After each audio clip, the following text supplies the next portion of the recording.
Ya, silakan Mas Oke, Bayu. ya baik. Jadi hari ini saya beri judul digitalisasi perikanan dalam distribusi rantai dingin. Kenapa? Karena tema besarnya adalah rantai pasok perikanan, tapi saya akan bawa ke digitalisasi ya, supaya kita bisa melihat apa sih inovasi-inovasi yang kita lakukan, Bapak Ibu sekalian, dan nanti juga bisa diberikan masukan gitu. Kira-kira apa yang bisa dilakukan ke depannya sehingga lebih baik lagi. Nah, saya bagi diskusi ini dalam tiga kali ya, empat hal ya. Yang pertama overview perikanan di Indonesia dulu. Kita coba lihat hasil dari kami berkeliling mungkin 5 tahun ke belakang. Mungkin Bapak Ibu sekalian lebih lama dari itu, makanya data yang saya punya cuma sampai maksimal 5 tahun ke belakang. Seperti apa yang terjadi dan apa yang kami simpulkan. Kemudian kita juga melihat banyak peluang juga di industri perikanan. Kemudian kita learning juga apa yang bisa kita lakukan di perikanan Indonesia dari dari pelajaran yang kita ambil dari perikanan-perikanan global. Nah, ini poin yang kedua juga ini penting. Kita harus tahu bahwa perikanan global itu seperti apa, overview-nya, dan apa yang bisa kita kembangkan di Indonesia untuk global. Nah, kemudian yang ketiga, bagaimana kita bisa berkontribusi untuk mendigitalisasi rantai pasok perikanan ini sehingga bisa lebih scalable, bisa lebih sustainable, bisa lebih transparan juga, dan banyak pemain-pemain baru, baik itu nelayan, prosesor, atau buyer-buyer baru yang turut berkecimpung ya dalam industri perikanan ini gitu. Itu yang kita harapkan. Nah, mungkin tadi udah kenalan ya. Perkenalkan Bapak Ibu sekalian, saya Bayu, dulu di IPB di FPIK, muridnya Prof. Nur sama Bu Mala ya. Lulus di 2018 akhir mungkin. Setelah itu ngembangin beberapa usaha, tapi yang paling lama ini ya Fishlog ini. Dan alhamdulillah berkembang, mudah-mudahan bisa sampai bermanfaat lah buat orang banyak gitu. Nah, pertama adalah overview perikanan di Indonesia ya, Bapak Ibu sekalian ya. Jadi kita starting dari people-nya dulu ya. Jadi kita tuh punya apa gitu. Nah, setelah saya pelajari, ternyata dari data dari KKP, asosiasi, BPS, dan lain-lain, kita tuh punya sekitar hampir 2 juta nelayan gitu ya, 1% dari penduduk Indonesia. Nah, ini hanya nelayannya aja ya. Mungkin kalau orang-orang yang turut serta dalam kegiatan atau pekerjaan di bidang perikanan mungkin sangat lebih dari itu gitu. Nah, ini kita bagi dari 3, nelayan kecil, cold storage, sama vessel ya. Vessel itu kapal-kapal besar ya yang biasanya mengangkut ikan-ikan besar yang udah frozen on board gitu. Nah, itu kita bagi dalam beberapa scope gitu. Nah, kita juga harus tahu bahwa ini data saya ambil dari KKP, Bapak Ibu sekalian. Kita harus tahu sebaran dari pelabuhan perikanan, baik itu kecil, sedang, besar, PPS, PPN, PPP gitu seluruh Indonesia. Dari data KKP ada sekitar lebih dari 500 pelabuhan titik. Artinya bahwa ikan itu ditangkap dari berbagai lokasi ya di seluruh Indonesia gitu. Nah, di sini banyak problem nanti yang akan muncul, tapi juga banyak peluang juga gitu yang akan muncul gitu. Nah, ini beberapa aktivitas ya. Saya yakin Bapak Ibu sekalian pasti sangat-sangat memahami apa yang terjadi di lapangan gitu, karena pasti peneliti dan inovasi itu muncul dari masalah-masalah di lapangan ya. Jadi kita hanya capture aja supaya kita recall lagi gitu ya, karena kan kita sekarang di depan komputer gitu, biar supaya bisa membayangkan apa yang terjadi di lapangan gitu. Nah, ini titik-titik cold storage, kalau tadi itu titik-titik pelabuhan, kalau ini titik-titik cold storage. Kenapa kok kita mulai dari cold storage dulu? Nanti juga akan saya jelaskan dengan rinci gitu ya, kenapa kok cold storage ini memainkan peran yang sangat penting gitu. Nah, ini juga contoh cold storage di Aceh ya, dari mitra kita yang kita capture. Nah, ini dalam tadi mendistribusikan produk itu juga ada beberapa alternatif logistik ya. Yang ini contohnya dalam kota biasanya menggunakan river logistik, kemudian menggunakan truk dan lain-lain. Kalau antar kota, antar pulau itu biasanya menggunakan kontainer ya. Nah, ini hanya overview aja Bapak Ibu sekalian supaya kita bisa membayangkan gitu ya. Jadi ternyata kita sekarang duduk, mungkin saya di Bogor, Bapak Ibu sekalian mungkin di Jakarta dan di berbagai daerah yang lain. Jadi bisa membayangkan bagaimana Indonesia ini terhubung melalui logistik ini, dan kita bisa mengkonsumsi ya perikanan, produk-produk dari luar Jawa gitu ya, yang didistribusikan ke Jawa. Nah, setelah kita pelajari, Bapak Ibu sekalian, ternyata problem yang ada itu sangat-sangat umum sebenarnya ya, yaitu supply demand, volatile, harganya, kualitasnya tidak sesuai, atau fraud gitu ya, bilangnya kualitasnya bagus padahal jelek. Kemudian harga itu nggak transparan gitu ya, kita nggak tahu harga di Papua berapa, nelayan di Papua gue juga nggak tahu harga di Jakarta berapa gitu. Nah, selalu terjadi problem seperti itu gitu. Itulah kenapa tidak ada pemain besar di perikanan gitu. Adanya pemain-pemain kecil-kecil, Pak Haji yang jadi bahasanya itu raja-raja kecil di setiap daerah gitu. Pak Haji di Banyuwangi, Pak Haji di ini, koko-koko di mana gitu kan. Nah, beda dengan di industri lain, misalnya di ayam gitu kan, ada konglomerasi di sana gitu. Karena memang problemnya sangat-sangat sulit di tackle, dan ini butuh salah satu jawaban mungkin menurut saya ada di digitalisasi gitu ya. Nanti kita coba jelaskan bagaimana kita mendigitalisasi. Nah, yang kedua adalah food waste loss ya. Ini salah satu problem juga yang sangat-sangat uh, uh, uh, sangat-sangat kuat ya dalam kontribusinya membuat perikanan itu nggak sustainable gitu. Kenapa? Karena ikan yang didistribusikan dari nelayan ke customer itu hampir turun kualitas, mutu, fisik, dan lain-lainnya itu hampir 40% gitu. Kalau sayur mungkin bisa sampai 50%, tapi kalau protein yang paling tinggi itu ikan gitu. Kenapa? Karena sekali lagi tadi ikan proteinnya banyak ya, itu yang saya pelajari juga dulu di kampus ya, dan saya sangat-sangat setuju gitu. Banyak protein yang unik dan itu membuat ikan itu cepat perishable gitu. Salah satu-satunya solusi adalah dengan ya disimpan di dalam cold storage gitu supaya kita bisa simpan dalam waktu lama gitu. Nah, ini juga beberapa problem di lapangan gitu. Contohnya di daerah Banggai gitu ya, puluhan ton ikan dibuang gitu. Kemudian di beberapa lokasi lain juga infrastrukturnya tidak mendukung. Di daerah saya asalnya dari Jepara, ini di bawah ini daerah saya, ikan cepat membusuk, nelayan butuh ruangan pendingin. Jadi memang masalah yang ada itu bukan sustainability terhadap supply untuk saat ini, tapi lebih ke ketika nelayan nangkap ikan itu seperti apa disimpannya, dan ketika lagi musim seasonnya lagi tinggi, ikan banyak dibuang gitu loh. Jadi disitulah problem di mana nelayan nggak punya alternatif untuk menyimpan atau menjual ikan. Tapi di sisi lain ketika lagi musim susah, harganya melambung tinggi dan nelayan juga nggak banyak bisa dapat ikan karena lagi tidak musim atau lagi badai misalkan. Nah, itu yang membuat pasokannya nggak stabil gitu.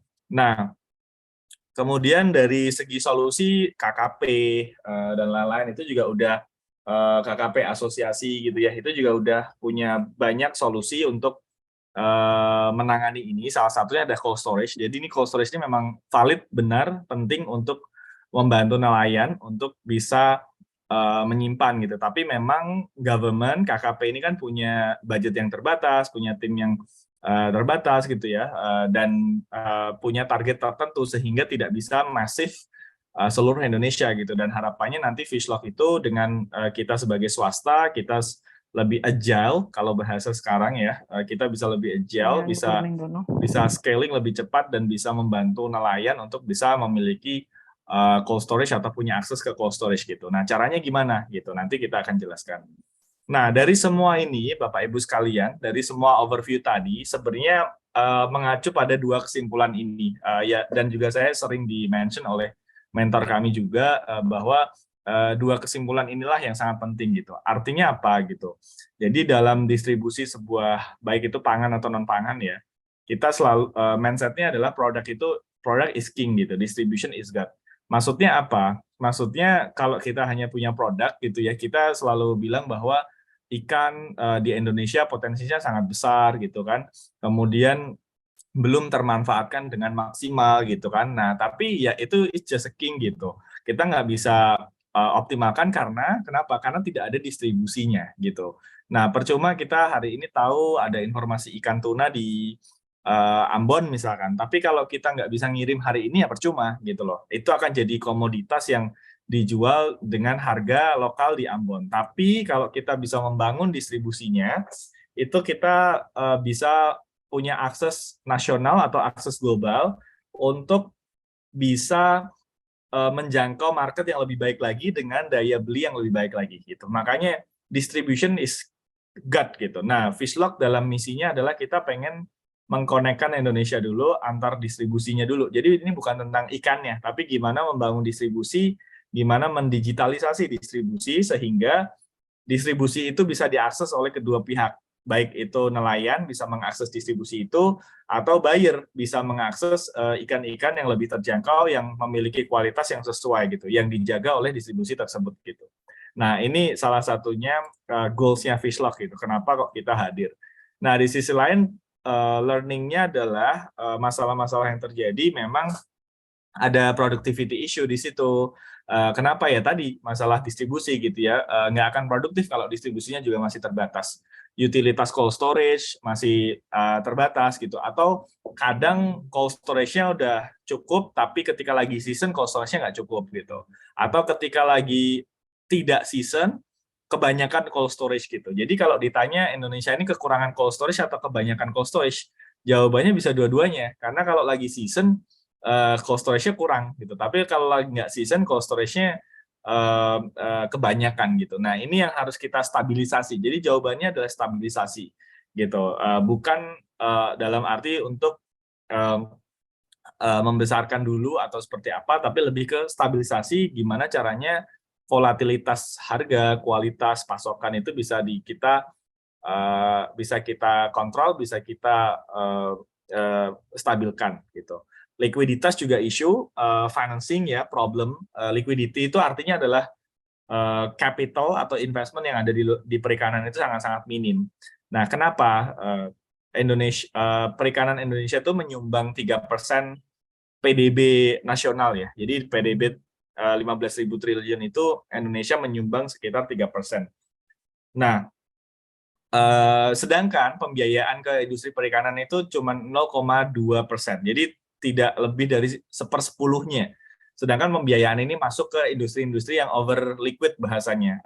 Apa itu? Contohnya properti, kemudian perbankan, kemudian ke kripto misalkan yang sekarang Bitcoin gitu ya. Jadi banyak cash yang masuk ke industri-industri yang benar-benar over liquid gitu. Nah, kita pengen Fishlock ini menjadi suatu infrastruktur di mana lembaga pembiayaan baik itu bank maupun fintech yang zaman sekarang itu bisa percaya dan bisa invest di perikanan supaya ada liquidity, supaya ada putaran di situ. Nah, ini juga salah satu misi yang kami lakukan. Yang kelima adalah value chain control. Value chain control ini salah satunya adalah eksportir Indonesia itu cuman happy jadi eksportir aja. Dia nggak punya brand, nggak punya distribution company di negara-negara tujuan gitu. Ya udah kita ekspor gitu. Kita happy dengan ekspor gitu. Nah, sedangkan negara-negara lain kayak Vietnam, Thailand, China, Jepang dan lain-lain dia udah punya distribution arm di negara-negara tujuan, di US, di Europe, di Jepang gitu ya, di Southeast Asia, misalkan di Middle East gitu. Jadi mereka udah punya perusahaan di sana. Nah, ini juga salah satu yang akan kita lakukan, yang sudah kita lakukan juga. Nanti kita juga cerita apa sih yang udah kita lakukan di downstream, di hilir, sehingga kita bisa megang value chain-nya gitu. Nggak hanya sekedar ekspor aja, tapi juga kita punya overseas company yang membantu kita untuk mendistribusikan langsung ke distributor-distributor lokal. Begitu. Nah, tadi mengenai tantangannya ya, Bapak Ibu sekalian ya. Jadi banyak tantangan itu bagus, artinya dari situ banyak peluang. Nah, peluang di sini adalah saya mau share bahwa kalau kita breakdown value chain-nya perikanan Indonesia based on cold storage, itu kita itu nomor 2 gitu, terbesar. Jadi cold storage ikan itu sebenarnya nomor 2 terbesar setelah cold storage umum. Cold storage umum itu cold storage yang disimpan atau disewakan ya. Kayak mungkin kalau nyebut brand mungkin seperti MGM Bosco, Kiat Ananda, Samudra Indonesia dan lain-lain gitu. Jadi itu cold storage. Tapi kalau cold storage yang spesifik komoditas itu perikanan itu nomor 1 gitu. Nomor 2 ayam, horticulture, red meat dan lain-lain. Jadi sebenarnya potensi cold storage perikanan itu tinggi. Cuman memang tidak terdistribusikan. Contohnya di Banyuwangi lagi musim ikan gitu ya, sedangkan di situ mungkin ada 10.000 ton cold storage. Nah, dari situ akhirnya cold storage-nya penuh gitu. Nah, satu-satunya cara nanti Pak Haji Banyuwangi akan nelpon ke orang Jakarta gitu ya, bos ini ikannya diambil dulu dong, cold storage-nya udah penuh gitu. Selalu kayak gitu. Gitu. Nanti ketika susah juga orang Banyuwangi beli dari Jakarta gitu. Jadi ini benar-benar multi-sided. Pembeli sama pembeli bisa beli gitu kan, penjual sama penjual bisa jualan bareng juga. Jadi tergantung siapa yang punya barang gitu. Makanya benar-benar fragmented, benar-benar nggak bisa dikontrol oleh siapapun gitu ya.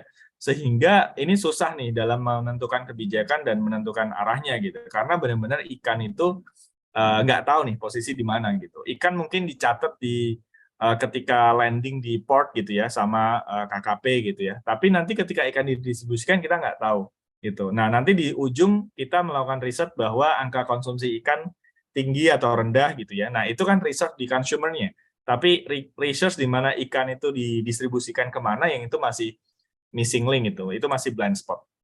Jadi disitulah kita pengen hadir untuk bisa tahu, bisa mendigitalisasi cold storage ikan di seluruh Indonesia dan kita bisa tahu inventory yang ada di Indonesia itu seperti apa.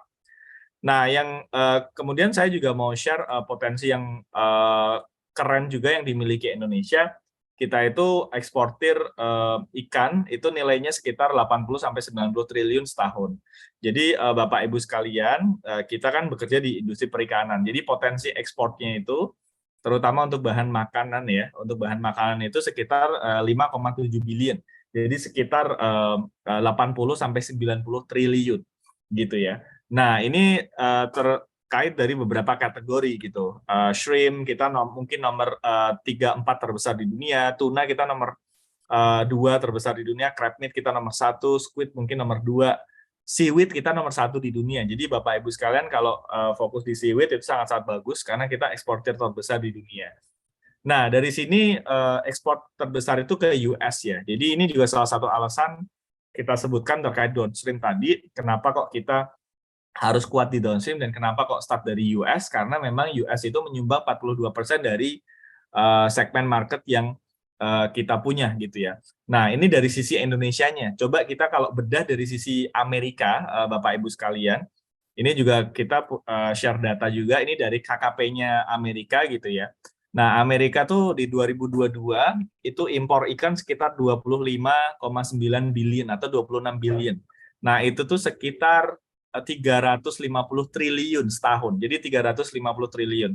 Kalau Indonesia tadi ekspor 90 triliun, Amerika mengkonsumsi import ikan, bukan mengkonsumsi, kalau mengkonsumsi lebih tinggi lagi. Import ikan 350 triliun. Nah, kita bisa lihat Bapak Ibu sekalian, Indonesia itu nomor 4 urutannya, gitu ya. Ini besar gitu. Kenapa ini besar? Karena yang lain juga nggak terlalu gede gap-nya gitu. Seperti Kanada, Chile, India gitu ya. Kanada itu different komoditas ya. Dia snow crab, snow lobster, everything snow lah. Gitu karena memang di sana dingin gitu. Chile itu Norwegian salmon sebenarnya yang di raise di sana itu second grade-nya Norwegian salmon. Kalau India itu 90% itu udang sebenarnya. Jadi kita compete sama India itu cuma di udang. Nah, kalau kita lihat Southeast Asia ada Indonesia, Vietnam, Thailand. Ini kalau digabung itu hampir seperempatnya supply ke US. Nah, Indonesia itu yang paling tinggi di Southeast Asia 8,7. Nah, apa sih yang bisa kita pelajari dari sini Bapak Ibu sekalian? Jadi ternyata bargaining kita ke negara tujuan itu sangat-sangat tinggi sebenarnya gitu. Tapi kenapa kok kita nggak punya kedaulatan untuk menentukan harga? Kenapa kok kita tidak punya brand gitu? Kenapa kok hanya brandnya Indomie yang bisa jualan di seluruh dunia gitu? Kenapa kok brandnya Indomie padahal Indominya tepungnya import gitu? Kenapa kok ikan itu kita nggak punya brand, nggak punya company di sana gitu kan? Nah ini salah satu kunci di mana kita nggak megang market yang tadi disebutkan Pak Taufik ya, salah satunya market gitu. Kalau kita punya marketnya gitu kan, nah kita bisa membuat nelayan lebih sejahtera. Kenapa? Karena ya di Indonesia kita punya supply-nya gitu loh. Tapi kalau kita nggak pegang marketnya, ya kita rely on the market aja gitu. Nah, ini potensi yang harus kita pahami bahwa banyak negara-negara yang dia tidak punya resource seperti Indonesia, itu dia bikin meat alternatif. Meat alternatif itu daging atau seafood gitu ya, yang dibuat dari fungi, dari lab grown meat gitu ya, dari kapang dan lain-lain dari tumbuhan gitu. Kenapa? Sebenarnya bukan aim untuk sustainability bla bla bla gitu ya, tapi lebih ke memang mereka nggak punya resource-nya gitu.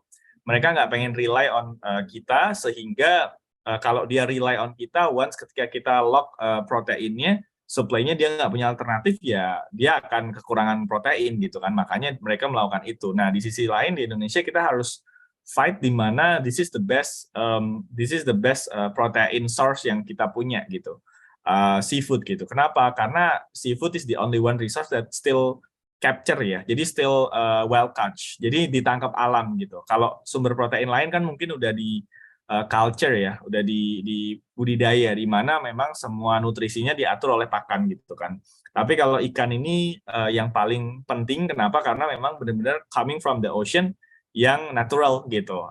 Dan itu yang kita harus fight ke market sehingga kita punya daya saing lebih kuat lagi. Gitu. Jadi ini topik yang pertama, Bapak Ibu sekalian. Kalau ada yang tanya mungkin bisa, nanti ada yang menyanggap mungkin bisa langsung di chat ya. Nanti bisa langsung saya jawab sambil nanti kita diskusi ya, Bapak Ibu sekalian ya. Nah, yang kedua, saya pengen sharing juga, Bapak Ibu, mengenai apa yang udah kita pelajari di perikanan global gitu. Jadi ini juga penting sebagai benchmark. Kita nggak bisa hanya dari Indonesia aja. Kita harus lihat global itu seperti apa. Gitu. Kalau kita lihat negara importer terbesar ya, itu Europe, tapi Europe itu kan digabung 27 negara. Kita ngomong China, US sama Jepang lah ya. Jadi mereka negara importer. Mereka hasilnya konsumsi, tapi juga mereka reproses juga. Jadi reproses itu kita ekspor ke China, tapi nanti China ekspor lagi ke negara lain gitu. Itu pun hal yang sama dengan Jepang juga gitu. Nah, kalau kita belajar dari negara eksportir, itulah negara-negara besar gitu. Kalau negara importir itu ada China juga sama, dia ekspor tapi dia import tapi juga dia ekspor gitu. Nah, ini negara eksportir. China, Norwegia, mostly shrimp, Vietnam, Thailand, dan lain-lain. Indonesia itu sekitar 5 billion, jadi dia nggak masuk list ini. Gitu. Nah, apa yang jadi menarik adalah, jadi ada negara yang dia ekspor, dia juga import. Gitu. Tapi juga ada negara yang menjadi sumber. Gitu. Nah, disitulah kita harus pahami gitu. Nah, Pak Ibu sekalian, kalau kita lihat dari negara-negara ini, itu kita, ini the biggest country ya. Jadi ada China, Indonesia, India, Vietnam. Ada 4 negara lah yang paling besar lah ya, kita sebut 4 ini ya, yang saya merahin. Nah, ini negara terbesar gitu. Nah, saya pengen share ini company perikanan gitu ya, perusahaan perikanan terbesar di dunia gitu. Dan yang menarik adalah dari 4 negara terbesar tadi, itu nggak ada yang dari 4 negara itu. Cuman ada satu China, Bapak Ibu sekalian, yang nomor 22. Itu pun state owned company. Jadi negara, jadi BUMN lah kalau di sini Perindo, state owned ya. Nah, artinya apa? Sebenarnya kalau kita bicara mengenai Indonesia punya resource yang banyak dan lain-lain, itu tidak terkonsolidasi ke dalam satu entitas usaha sehingga kita nggak bisa kontrol market gitu. Jadi kita cuma rely on buyer-buyer besar ini gitu. Kita udah happy dibeli oleh buyer-buyer besar ini gitu. Nah, ini yang harus kita pahami bahwa punya distribution company, punya brand itu sangat-sangat penting. Karena kalau kita nggak punya, kita nggak bisa membuat nelayan happy gitu kan. Kita cuma beli dengan harga komoditas. Tapi kalau udah brand, ya itu udah ada value brandnya gitu. Value added-nya dalam bentuk brand. Dan yang saya pengen sampaikan adalah dari negara-negara ini, ketika kita belajar ya dari 100 largest seafood company di dunia ya, itu 20% itu dari 21% itu dari Jepang, Bapak Ibu sekalian. Kemudian 15% dari US, Norway, Spain, Kanada, baru China ada 5 gitu. Nah, apa sih insight-nya gitu? Ternyata meskipun Southeast Asia ya, Asia Tenggara itu resource-nya tinggi sekali, tapi company-company yang besar itu nggak dari negara-negara tersebut gitu. Ada misalkan Union itu di Thailand, itu kelima terbesar di dunia. Tapi ya udah Union aja, di Indonesia nggak ada gitu. Nah, itu yang membuat kita rely, kita menggantung pada buyer-buyer besar ini. Tapi kita nggak punya akses ke market gitu. Nah, ini yang salah satu hal yang harus kita pelajari dan harus kita pahami. Terus apa strateginya? Nanti kita akan share gitu. Bagaimana cara kita untuk bisa menang di downstream atau di market gitu ya. Nah, kita juga harus pelajari, misalkan tadi Maruhanichiro Maruhanichiro company terbesar ya, Bapak Ibu sekalian di dunia. Dia revenue-nya itu sekitar 90 triliun. Jadi ekspornya Indonesia itu sama seperti revenue-nya Maruhanichiro. Nah, mereka di Jepang. Tapi Jepang ini bukan hanya Jepang, dia operate secara global, dia beroperasi global. Jadi sebenarnya dia bukan Japanese company. Jadi dia global operation company sebenarnya. Dia punya di Thailand, dia punya di Australia, dia punya di US dan lain-lain. Dia bisa beli barang dari Spanyol ya, dikirim ke China, atau dia bisa beli barang dari China dikirim ke US gitu. Jadi dia global operation seluruh dunia gitu. Nah, itu yang harus kita pelajari juga. Oh, ternyata kalau kita mau besar, kita punya bargaining di market, kita harus become a global operation gitu loh. Kenapa? Supaya kita punya supply yang besar sehingga kita bisa nge-bargain, menawar ke buyer and customer bahwa kita punya sustainability resource gitu. Nah, kalau kita pelajari dari T-Union juga sama. Ini yang negara company di Thailand tadi, dia ketiga ya terbesar di dunia. Dia punya banyak brand, Bapak Ibu sekalian. Bayangin di Thailand itu ada company perusahaan terbesar ketiga di dunia. Revenue-nya 60 triliun.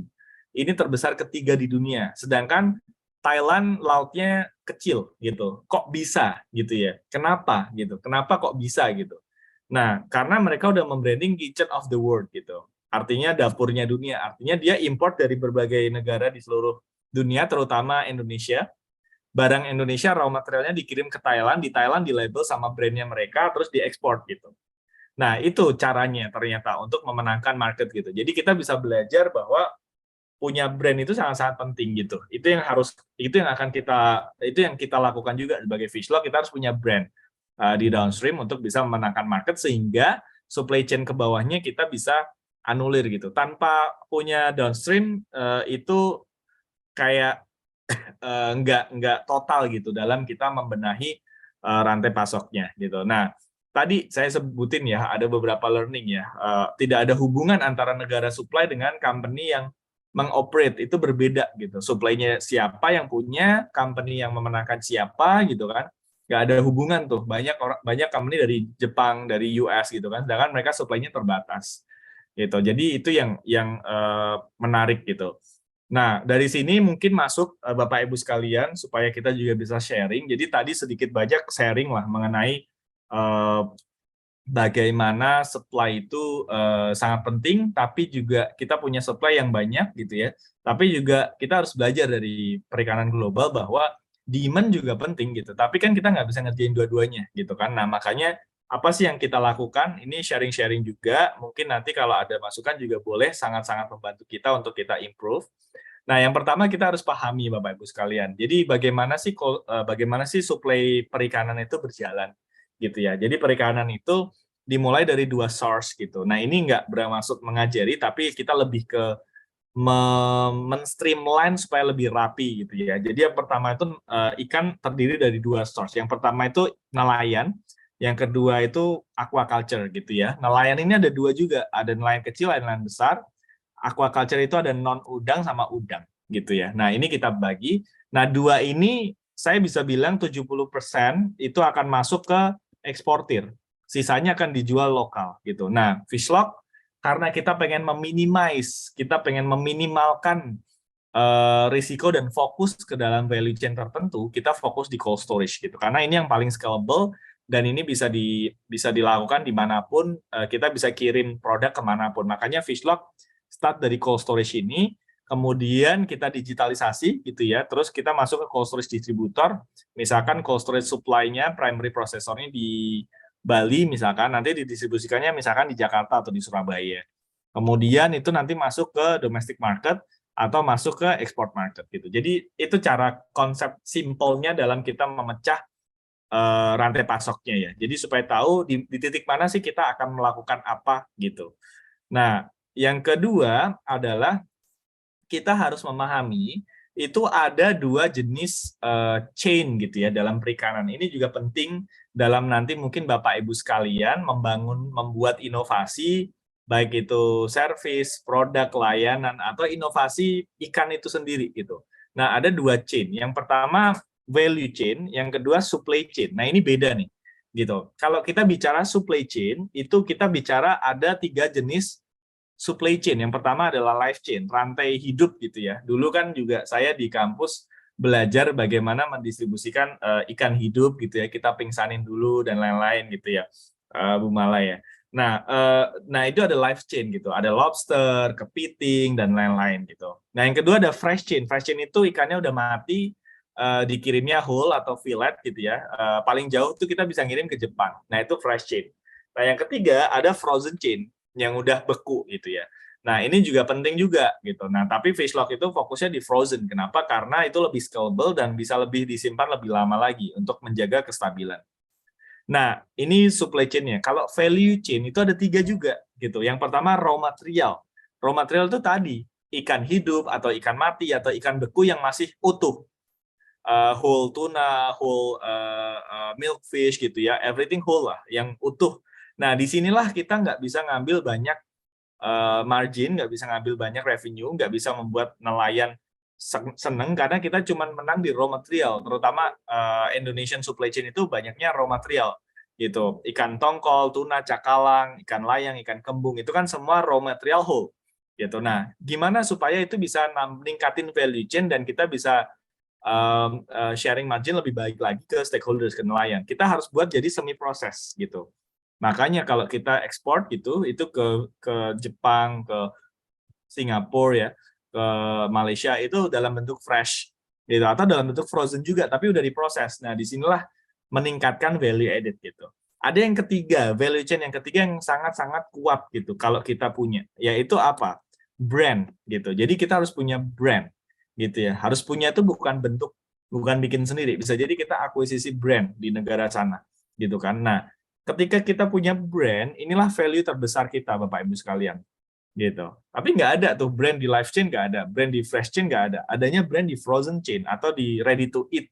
Nggak harus frozen tapi ready to eat. Jadi disimpan di suhu ruang seperti sarden atau kemasan pouch gitu ya. Nah disinilah goals-nya kita membuat jalur supaya kita bisa mendistribusikan ikan dari tadi nelayan ke consumer atau B2B yang udah pakai brand gitu. Nah ini harus kita pahami sehingga kita bisa memetakan di titik mana kita akan bekerja dan kita akan fokuskan teknologi kita gitu ya. Nah ini contoh lah beberapa aktivitas yang kita lakukan gitu ya. Tuna, misalkan tuna dari Ambon dikirim di fillet di sana, kemudian dibukukan di Ambon, kemudian nanti dikirim ke Bali, diekspor dari Bali gitu kan. Atau crab meat misalkan, ini juga kita lagi jalan crab meat dari Cirebon kemudian diproses di Semarang gitu, dan ini brand kita sendiri, kita jual di US. Nah dari situ kita petakan semua, sorry ya belum kelihatan tadi ya. Nah ini beberapa tuna ya, tadi yang saya ceritakan ya dari Ambon, kemudian kita ke Bali, ini crab meat gitu ya, tadi dari Cirebon, Semarang, dan kita punya brand juga di sana. Dan itu juga ada, nah setelah itu kita pecah, Bapak Ibu sekalian. Gimana sih cara memecahnya itu? Kita bagi gitu. Dari supply ternyata ada fisherman, ada fish farmers gitu kan. Terus kita bentuk tim supply matching QC di sana. Terus kita mendigitalisasi supply point. Jadi supply point ini cold storage atau mini plant yang ada di supply. Misalkan tempat proses fillet di Ambon atau di Bitung gitu kan. Nah, yang kedua ekosistem. Ekosistem ini cold storage yang ada di pusat-pusat ekspor gitu. Misalkan di Surabaya atau di Jakarta atau di Semarang. Itu kita bentuk namanya Fish Lock Quality Center gitu. Jadi Fish Lock Quality Center ini kita ini seperti kayak label gitu supaya orang tuh tahu benar-benar kita menjaga kualitasnya dan kita melakukan aktivitas bisnis di situ. Nah, kemarin ada distribution center, ini contohnya kayak misalkan di Sukabumi atau di Cianjur atau di Bogor, itu ada distribution center juga. Jadi kita pecah terus kita masukin teknologi ke dalam masing-masing rantainya itu. Nah, kalau kita tadi melihat di ekosistem gitu ya, ada 3 bisnis model yang Fishlock lakukan gitu ya. Ini udah masuk ke bisnis model Fishlock, nanti juga bisa dikasih masukan. Nah, ada 3 bisnis model yang kita lakukan. Setelah kita mengaktifasi cold storage sebagai Fishlock Quality Center, nanti nelayan itu bisa naruh barang di situ gitu ya. Jadi ini kayak gudang bersama, kita kelola bareng, kita digitalisasi. Yang kedua, ini bisnis modelnya ada pengelolaan inventorinya nelayan atau inventorinya koperasi atau tengkulak atau agregator. Yang kedua, kita punya inventory financing, di mana kita bisa membiayai inventory. Ini seperti sistem resi gudang. Jadi kalau kita mau meminjam uang gitu ke bank, itu kan jaminannya BPKB gitu ya, atau surat tanah gitu ya.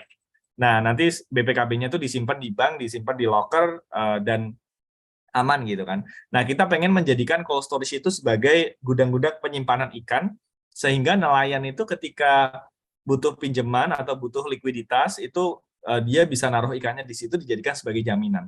Kenapa kok ini penting? Karena ikan itu kan harganya volatile. Misalkan hari ini harganya 20.000. Padahal nelayan itu tahu bulan depan itu harganya 30.000. Tapi dia besok harus melaut, dia harus punya modal. Daripada dia jual ke tengkulak harganya 20.000, mending ditaruh di gudang fish lock, kita bisa financing nelayannya untuk melaut, kita jadikan itu sebagai jaminan. Gitu ya. Nanti dari situ kita bisa punya barang dia untuk kita bisa jual ke lebih tinggi lagi, atau nanti dia bisa ambil lagi barangnya gitu, dan dia bisa balikin jaminannya. Nah, itu salah satu hal yang udah kita lakukan juga di tahun lalu. Nah, yang ketiga, kita juga jualan ikan juga. Yang tadi saya sampaikan, kita punya brand, kita jualan ke downstream, langsung ke B2B gitu kan. Nah, kita punya marketplace juga supaya untuk bisa ngelisting semua ikan-ikan yang ada di cold storage gitu ya. Jadi marketplace yang ada di cold storage, tapi marketplace-nya based on ikannya udah ready gitu, bukan ikan yang hanya di listing aja nggak ada stoknya. Nah, ini contoh visualisasinya. Nanti marketplace-nya itu bisa dicek di website, itu real time. Jadi ada barang di lokasi mana, harga berapa, itu real time, dan bisa langsung dicek di sana. Nah, kita juga kembangkan sistem barcode juga. Jadi ini untuk traceability. Kalau Bapak Ibu sekalian nge-scan barcode ini, mungkin akan kelihatan ikan ini dari mana gitu ya. Nah, nanti bisa dicek di website, dan kita masukin ke sistem kita, langsung kita bisa track, kita bisa forecast juga nantinya ke depannya, ketika kita udah punya data mungkin setahun 2 tahun, baru kita bisa forecast kira-kira volatility-nya seperti apa gitu. Dan ini kita masukin di setiap kardus gitu ya. Jadi setiap karton itu ada ikan-ikan yang kita forecast. Nah, ini sistem datanya. Nah, ini marketplace-nya tadi. Jadi kalau Bapak Ibu sekalian masuk ke visit ke marketplace-nya Fishlock, itu ada ikan yang kita listing di cold storage gitu ya. Dan ini benar-benar real time. Jadi bedanya dengan misalkan Alibaba atau Amazon, mungkin kalau dia jualan ikan, itu kalau kita beli di sana itu nanti dia akan proses buat kita. Jadi maklun. Jadi seperti maklun, nanti dia proses terus baru dikirim mungkin sebulan atau 2 bulan. Kalau di Fishlock itu ikannya tuh ready. Jadi ikannya saat itu juga sudah ready dan bisa diambil atau bisa dikumpulkan lagi gitu. Jadi real time, dan itu yang pengen kita serve ke buyer juga. Kita bisa memprovide ikan yang availability-nya real time. Nah, ini teknologi yang udah kita implement juga. Kita sekarang punya sekitar hampir 50 titik cold storage di seluruh Indonesia. Dari situ kita digitalisasi, kita bisa tahu persebarannya dan lain-lain, baru ikannya nanti kita jual. Nah, ini tadi sistem barcode-nya. Ini data-data yang bisa kita ambil dari sistem yang kita punya. Nah, ini masuk ke visi misi Bapak Ibu sekalian. Apa sih Fishlock itu gitu ya? Jadi kenapa kok kita tertarik gitu ya? Nah, Fishlock itu kita misinya simple. Kalau sama teman-teman orang Indonesia, karena mereka tahu Bulog ya, kita tuh pengen bikin seperti Bulog gitu ya. Jadi kita pengen bikin Bulog di mana kita mau mengelola inventory ikan di seluruh Indonesia gitu. Nah, kenapa kok Bulog ini menarik Bapak Ibu sekalian? Jadi Bulog ini kan perusahaan pemerintah ya. Kalau Bapak Ibu cek di website itu ada revenue-nya tuh, ada, kita bisa akses lah datanya, open. Nah, di situ dia revenue-nya itu 27 triliun. Artinya dia jualan beras itu 27 triliun. Nah, sebenarnya itu cuma sekitar 15% market share dari seluruh beras Indonesia. Jadi kecil enggak, tapi juga nanggung lah, sedang. Nah, dari 27 triliun itu, dia punya stok beras itu sekitar 17 triliun. Nah, makanya kalau kita googling gudang Bulog itu selalu penuh dengan beras. Kenapa? Karena mandat dia dari pemerintah memang untuk menjaga kestabilan. Jadi ketika di Cianjur lagi musim panen, itu dia harus beli tuh supaya harganya nggak anjlok sama tengkulak. Nanti ketika lagi musim nggak season atau lagi hama wereng dan lain-lain, dia jual gitu supaya harganya stabil, harganya nggak naik, dan supaya negara nggak import gitu harapannya. Nah, makanya mereka punya Bulog gitu ya. Nah, di ikan pun harusnya bisa dilakukan hal yang sama. Kenapa kok ini lebih menarik? Tadi saya bilang bahwa ikan itu satu-satunya sumber pangan yang masih ditangkap alam sampai saat ini gitu. Mungkin Bapak Ibu sekalian mengkonsumsi madu hutan gitu ya, ditangkap alam gitu ya. Tapi kan kita nggak makan tiap hari itu madu hutan ya. Jadi satu-satunya pangan protein yang ditangkap alam itu ikan laut. Artinya apa? Artinya butuh suatu infrastruktur baik itu digital maupun aset ya, yang untuk bisa menjaga kestabilan gitu. Sehingga ketika kita bicara rantai pasok yang tadi, ketika lagi di Banyuwangi lagi musim ikan, itu ikan bisa langsung kita distribusikan ke cold storage lain yang lagi kekurangan ikan. Begitupun sama, cold storage yang lagi kekurangan ikan, itu nanti kita bisa distribusikan dari cold storage yang kelebihan ikan. Dan ini sering terjadi. Ikan dari Medan itu dibawa ke Jakarta, nanti dijual ke Jawa Tengah gitu ya. Bahkan ikan dari Pontianak itu kebanyakan juga dari Jakarta gitu. Ikan dari Sukabumi itu juga banyak dari Jakarta juga karena Jakarta sebagai hub-nya. Dan ini terjadi secara nasional. Dan ini terjadi juga secara global. Kadang Vietnam impor tuna dari Indonesia, diproses di sana dijual ke Europe. Nanti ketika kita lagi kekurangan tuna, kita impor dari Vietnam gitu. Kita impor dari negara lain, kita proses di Indonesia, kita jual ke negara lain. Nah, ini yang terjadi gitu. Makanya Fishlock itu pengen seperti Bulog tadi gitu ya. Kita pengen seperti Bulog, kita punya gudang, kita kelola karena gudang itu titik yang paling penting untuk menjaga kestabilan rantai pasok tadi gitu. Bukan punya kontainer, bukan punya mobil, atau bukan malah jadi nelayan gitu. Itu asumsi kami gitu ya. Dan mudah-mudahan ini sesuai dan so far oke dengan apa yang udah kita lakukan. Nah, Bapak Ibu sekalian, bedanya Fishlock dengan Bulog adalah kalau Fishlock nggak pengen punya aset gitu. Bulog punya 1.400 gudang di seluruh Indonesia. Fishlock nggak pengen punya aset. Sama seperti GoFood gitu ya. Dia nggak punya restoran satu pun, dia nggak punya.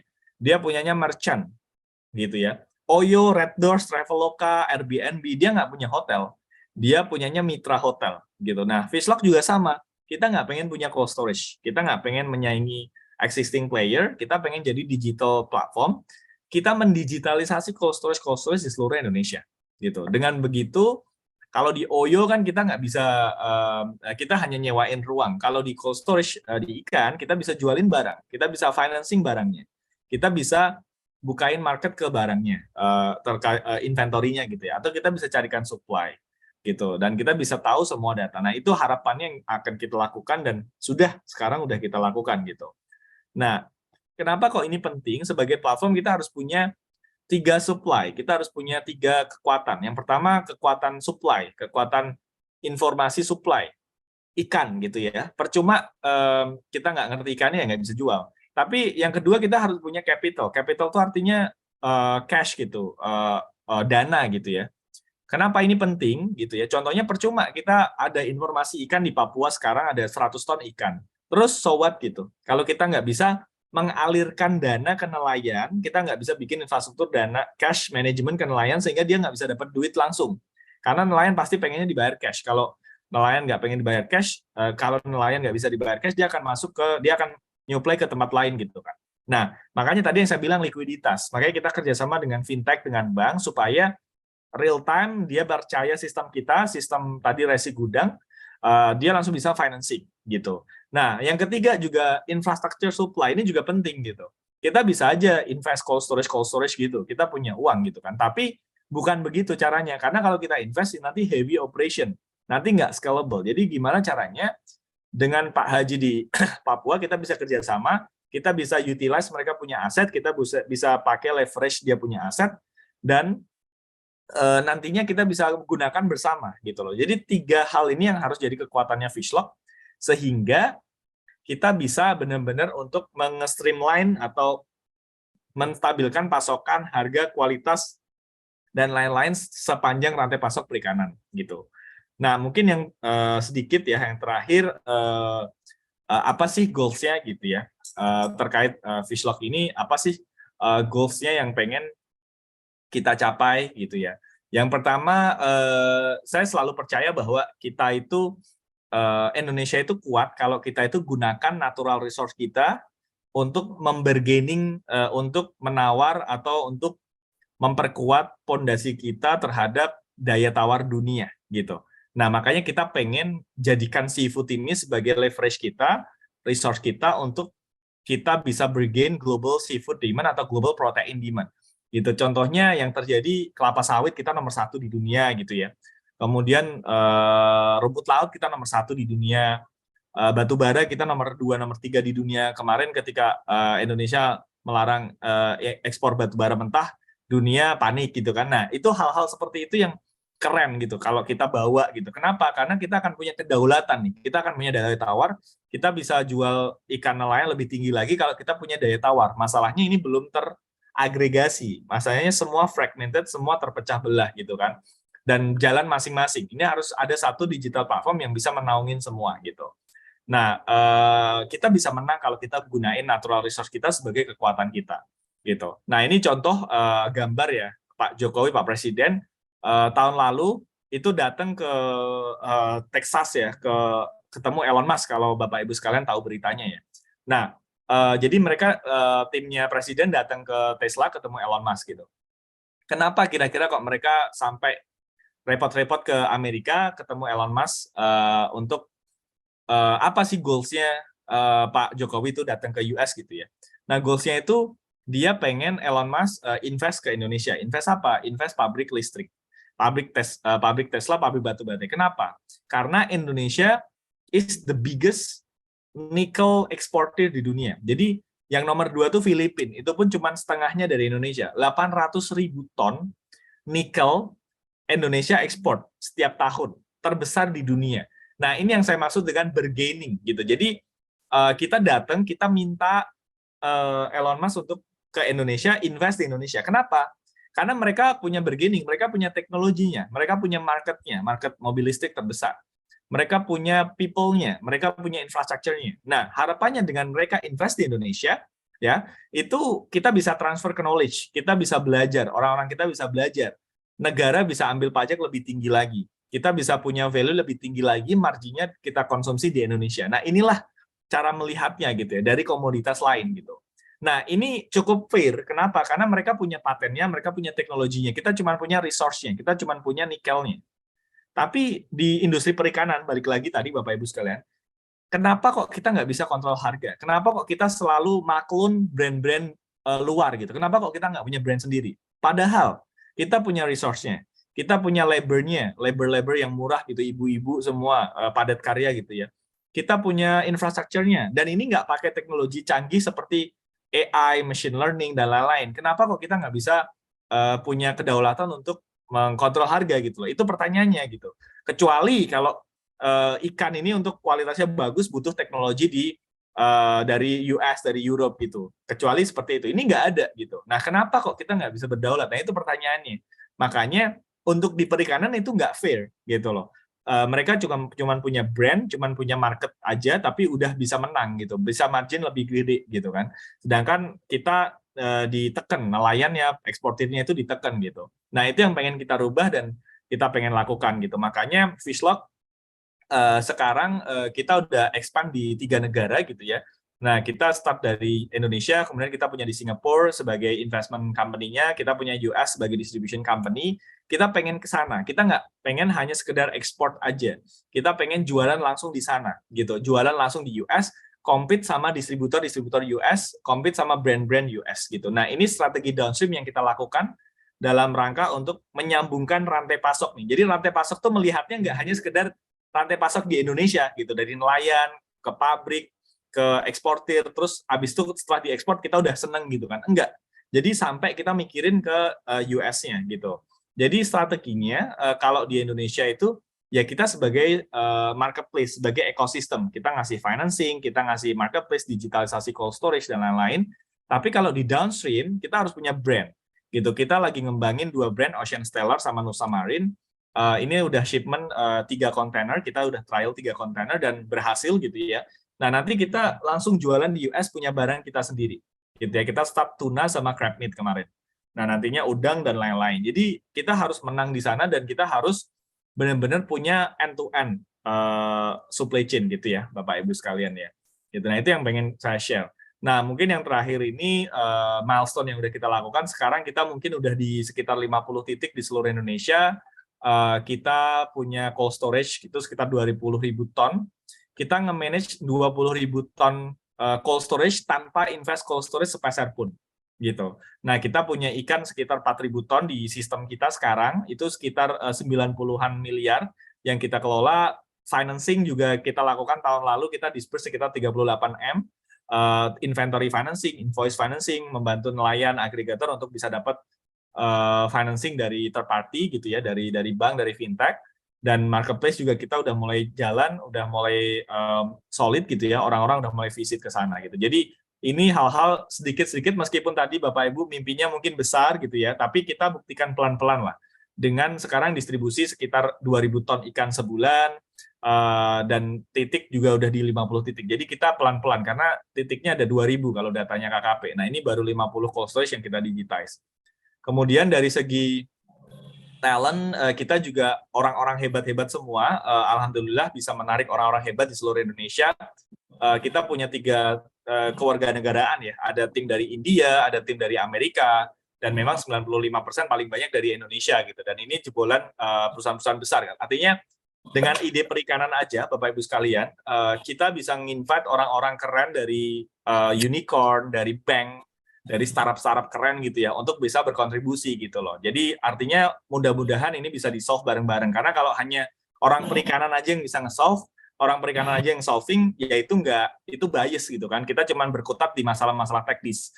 Nah, kita harus invite orang-orang yang keren-keren dari industri yang berbeda supaya bisa ngasih solusi-solusi yang luar biasa juga gitu.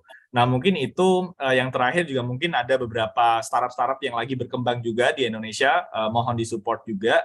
Dan memang caranya berkembang adalah bukan hanya jualan ikan, Bapak Ibu, tapi kita harus building solusi. Jadi bukan hanya produknya, tapi solusi. Solusi itu tadi gimana mengentaskan rantai gimana men-streamline rantai pasok, gimana mendigitalisasi barang gitu ya. Jadi bukan hanya jualan ikan tuna, jualan ikan tongkol, enggak, tapi kita jadi solusinya gitu. Dan ini udah mulai dilakukan oleh teman-teman anak-anak muda semua gitu ya. Mungkin saya sekarang berkesempatan untuk sharing, nanti kedepannya bisa jadi teman-teman yang lain. Jadi mohon disupport dan dikasih masukan. Kalau memang dalam prosesnya itu ya ada hal-hal yang kurang berkenan atau apa itu ya dikasih masukan. Namanya juga anak muda, agak selengean gitu ya dalam pengembangan bisnis atau seperti apa gitu. Makanya butuh disupport oleh Bapak Ibu sekalian sehingga kita benar-benar bisa mentransformasi industri ikan ini lebih baik lagi, dan kedepannya jadi platform untuk bisa jadi meningkatkan daya tawar kita. Dan syukur-syukur banyak orang mau jadi nelayan, karena problem yang sekarang itu bukan masalah sustainability ikan berkurang dan lain-lain, tapi nggak ada yang mau jadi nelayan gitu. Mungkin kalau Bapak Ibu sekalian tanya anak-anak nelayan, nggak banyak yang mau nerusin usaha orang tuanya jadi nelayan gitu. Makanya harapannya dengan adanya platform, orang-orang mau jadi nelayan gitu. Sama seperti dulu mana ada orang mau jadi Gojek gitu kan, mau jadi tukang ojek gitu kan. Tapi sekarang anak-anak kuliah aja lulus gak ada kerjaan, dia tukang ojek gitu kan. Ada orang yang pengen bangun restoran, gak punya ilmu restoran tapi pengen bangun restoran karena ada GoFood, Shopee Food, GrabFood dan lain-lain gitu kan. Nah, kenapa kok nggak ada orang yang mau jadi nelayan gitu loh. Nah, jadi harus ada satu platform di mana bisa meyakinkan orang untuk jadi nelayan atau jadi peneliti di perikanan gitu ya, atau jadi inovator di perikanan, sehingga industri itu berkembang ke arah yang lebih baik lagi gitu. Jadi saya rasa itu, Bapak Ibu sekalian, mohon maaf kalau waktunya telat tadi, lebih panjang dikit, mudah-mudahan bisa dikasih masukan dan dikasih tanggapan ya yang lebih baik lagi buat kami ya. Terima kasih banyak. Assalamualaikum warahmatullahi wabarakatuh. Waalaikumsalam.